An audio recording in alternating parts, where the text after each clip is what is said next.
Friends, कैसे हैं आप सब। आज एक ऐसे यूनिक बिज़नेस के बारे में बात करेंगे जो कि और कहीं तो हो रहा नहीं है। बहुत ही यूनिक बिज़नेस है और बहुत ही एक अच्छा जेन्यून प्रॉब्लम है जिसे सॉल्व करने की ज़रूरत है।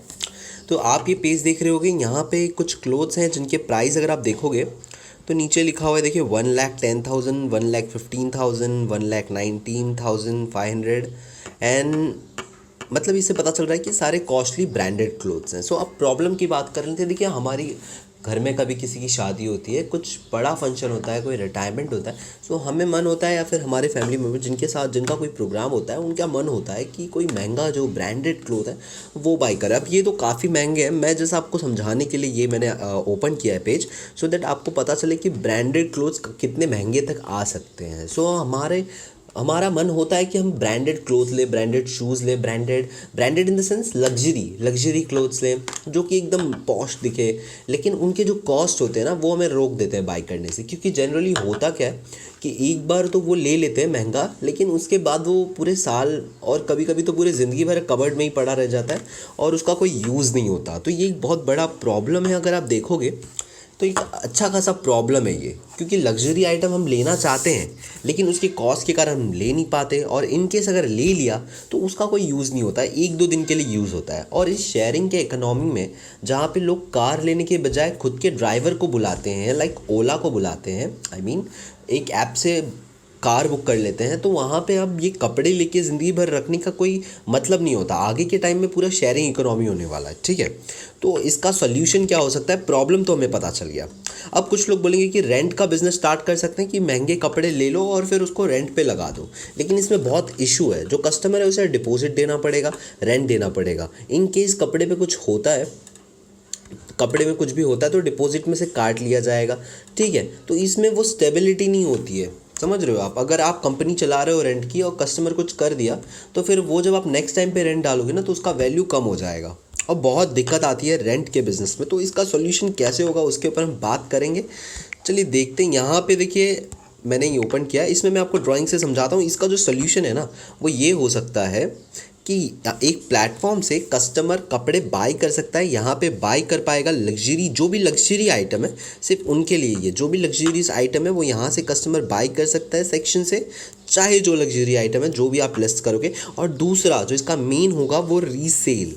कस्टमर यूज़ करने के बाद उसे रीसेल कर सकता है अपने अपने मुताबिक। लाइक अगर कस्टमर को लगता है उसकी जो वैल्यू होगी वो प्रॉपर वैल्यू वो वहाँ पे डालेगा, उस तरीके से वो रीसेल हो जाएगा। यहाँ पे सपोज़ मैंने कपड़ा बाई किया, एक क्लोथ बाई किया किसी फंक्शन में, तो वहाँ पे मुझे उसका 20,000 कॉस्ट पड़ा है। लग्जरी आइटम है, कोई अच्छी खासी कंपनी का, और अब मैंने उसको कुछ दिन यूज़ किया है, उसके बाद मैं उसको रीसेल कर रहा हूँ, ठीक है। अब रीसेल कैसे होगा? जैसे आप ये एक सेकेंड, ये OLX का इंडिया का मैंने ऐप खोला हुआ है। तो यहाँ पे जैसे देखिए क्लोथ्स अगर मैं लिखता हूँ, एक सेकेंड, क्लोथ्स, ठीक है। तो यहाँ पे जैसे क्लोथ्स यहाँ पे लोगों ने लिस्ट कर रखा है और वहीं से लोग बाय करते हैं। तो ऐसे ही आप ही के प्लेटफॉर्म के अंदर बाय करके रीसेल का ऑप्शन हो जहाँ पे लोग लिस्ट कर सकें, और फिर बाय कौन करेगा? वही लोग जिन्हें वापस से लग्जरी आइटम चाहिए होगा, वो यहाँ पे बाय करने वाले जो रहेंगे वो वही आइटम बाय करेंगे जो यहाँ पे रीसेल हो रहा है। तो इससे एक बेनिफिट है कि लोग के पास कंट्रोल है कि कभी उसे रीसेल करना है, वो कैसे उन्होंने संभाला, उन्हें पता है कि कपड़ा अच्छा क्वालिटी है, वो अपने हिसाब से जो है रीसेल करेंगे यहाँ पे। तो लोग आपस में ही करेंगे। यू एज अ कंपनी आपको कोई टेंशन लेने की ज़रूरत नहीं है कि रेंट करेंगे, कस्टमर ने कुछ ख़राब कर दिया, ये कर दिया, वो कर दिया। यहाँ पे लोग खुद ही आपस में करेंगे, यहाँ पे आपके प्लेटफॉर्म के थ्रू बाई करेंगे और यहाँ पे आपके प्लेटफॉर्म के थ्रू रीसेल भी कर देंगे। इससे एक कंट्रोल आएगा कस्टमर के अंदर कि उसे किसी के ऊपर डिपेंड, किसी ने उसका डिपॉजिट नहीं ले रखा है, ठीक है। अगर रेंट करता है कस्टमर तो उसे डिपॉजिट देना पड़ता है अच्छा खासा, फिर रेंट देना पड़ता है, फिर अगर क्लोथ अच्छा हुआ फिर उसे डिपॉजिट मिलता है, नहीं तो कट करके आएगा डिपॉजिट वहाँ से, ठीक है। लेकिन अगर ऐसा होगा तो आपकी भी टेंशन ख़त्म है और कस्टमर की भी टेंशन ख़त्म है। वो यहाँ से रीसेल कर लेगा। अगर उसने 20,000 में लिया है तो 500 रुपये कम करके वो यहाँ पर रीसेल कर सकता है ईजिली। तो इससे ना ही कस्टमर को जो है बाय करना पड़ा कोई भी लग्जरी आइटम हमेशा के लिए, फिर कबर्ड में रख दिया, ऐसा भी करना नहीं पड़ा। जैसी अगर उसके पास कोई या फिर अगर उसके पास कोई लग्जरी आइटम है ऑलरेडी घर पे, लाइक उसने लिया होगा कभी शादी में कहीं पे और इसके कवर्ड में पड़ा है, बिल्कुल यूज़ नहीं हुआ है, so he can like resell it, वो रीसेल कर सकता है यहाँ पे, राइट। तो इससे होगा कि क्या, एक शेयरिंग इकोनॉमी क्रिएट होगी। लोग फालतू की चीज़, मतलब जो यूज़ नहीं कर रहे, लग्जरी आइटम है, कभी लिया था किसी ज़माने में लेकिन यूज़ नहीं कर रहे हैं, उसे रीसेल कर सकते हैं। और जिन्हें चाहिए वो सामान, उनके कोई घर में फंक्शन है, लग्जरी आइटम उन्हें चाहिए लेकिन बहुत कॉस्टली है, so they can buy it from here and they can again resell. तो आई होप आप समझ गए होंगे कि लॉजिक क्या मैं बताना चाहता हूँ आपको, इसके पीछे की साइकोलॉजी क्या है। और ऐसा जो स्टार्टअप बिजनेस है बहुत बूम करेगा, ठीक है, क्योंकि आजकल हमारी इंडियन कल्चर भी वेस्टर्न टाइप ही जा रही है, तो सभी को लग्जरी आइटम बहुत पसंद आता है। और अगर ऐसा कोई बना सके, कोई प्लेटफॉर्म बना सके, तो हर कोई चाहेगा कि अपने अच्छे खासे फंक्शंस में वो यहीं से बाई करके फिर यहीं से रीसेल कर दे, ठीक है।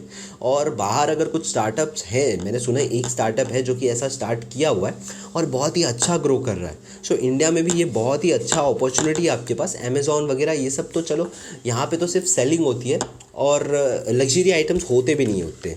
तो यहाँ पे अगर आप ऐसा प्लेटफॉर्म शुरू करते हो तो बहुत अच्छा चांस है कि अभी आप ग्रो कर जाओगे कुछ साल में। सो कुछ भी डाउट हो तो आप कमेंट में मुझे पूछ सकते हो इस बिज़नेस के बारे में, मैं और डिटेल में बताऊंगा। और भी बिज़नेस के ऊपर वीडियोस बनाता रहता हूँ, स्टॉक मार्केट के ऊपर भी बनाता हूँ। तो अगर आपको किसी में भी इंटरेस्ट इन दोनों में से, तो चैनल को सब्सक्राइब कर दीजिए, वीडियो को लाइक या डिसलाइक कर दीजिए। मिलते हैं नेक्स्ट वीडियो में, अंटिल देन बाय।